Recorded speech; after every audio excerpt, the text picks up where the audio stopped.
On January 2nd, 1935, a man checked into the President Hotel in Kansas City under the name Roland T. Owen. Beyond an address in Los Angeles, he didn't give any other information. And his appearance was just as mysterious. He had one of those faces you just can't quite put an age on. Witnesses placed him anywhere from 20 to 35. Like Kate Morgan, he didn't have any luggage on him. And he seemed to also have a mysterious past that he wasn't advertising.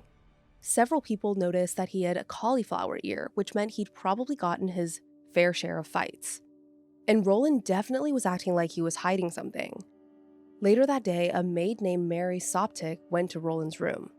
He was inside, sitting in the dark with the curtains closed. The only light source was the small lamp on the desk.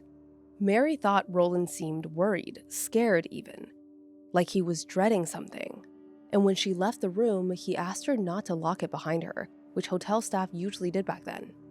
While she was cleaning, Roland headed out again, reminding her not to lock the door when she was done. When Mary came back the next morning, she noticed the door had been locked from the outside, so she figured Roland was out for the day. But when she entered, Roland was in his room, which meant someone else had locked it.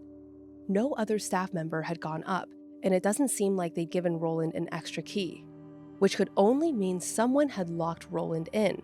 But who and why? As Mary tidied up, the phone rang. Roland answered and said, "No, Dawn, I don't want to eat. I'm not hungry. I just had breakfast." So that answered the first question. Roland's mysterious friend was probably this Dawn guy. As for what he wanted with Roland, it wasn't anything good. When Mary came back that afternoon with some fresh towels, Roland wasn't alone. And when she knocked on the door, another man in the room yelled at her to go away. She wasn't about to push the issue over some towels, so Mary went on to the next room. And that night, some weird stuff happened on Roland's floor. A woman staying in the room next to him heard a lot of commotion going on, with men and women shouting about something. She thought about calling the front desk to complain, but she decided against it and just went back to bed. Then, around 7 a.m. the next morning, the hotel operator noticed that the phone in Roland's room was off the hook and there wasn't an active call. After 10 minutes or so, the phone was still off the hook, so the operator sent a bellhop to tell Roland to hang it up. When the bellhop knocked on Roland's door, a man inside told him to come in and turn on the light. The door was locked though, and it seemed like the bellhop couldn't open it.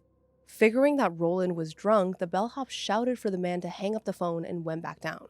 But an hour went by and the phone was still off the hook. So the operator sent another bellhop up, and this time he used a master key to see what the problem was. Like always, the room was dark and it was hard to see, but the bellhop could see that Roland was lying on the bed, naked.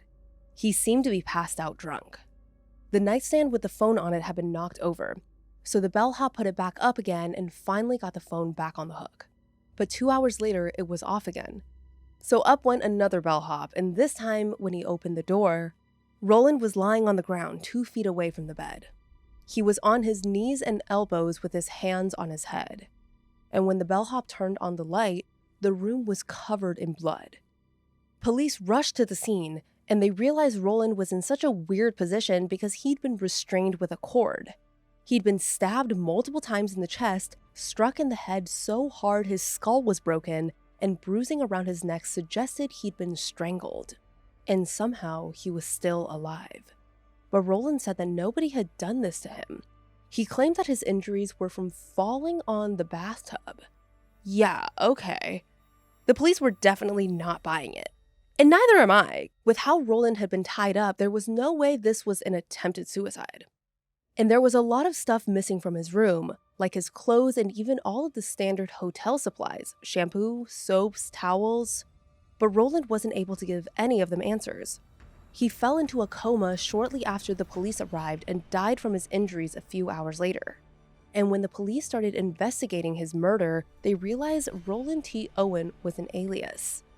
This is getting juicy. And as they tried to figure out his real identity, they were also trying to figure out who had killed him, starting with identifying the mysterious Dawn he talked to on the phone. Unfortunately, the trail was full of dead ends.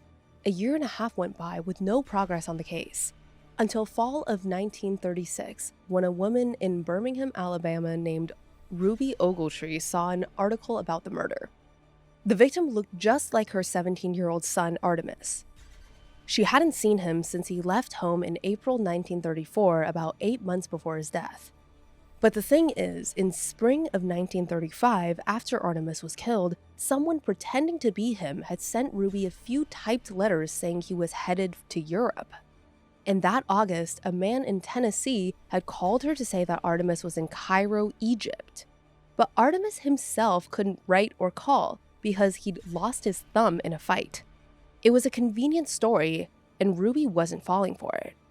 Unfortunately, when she did find her son, it was under tragic circumstances.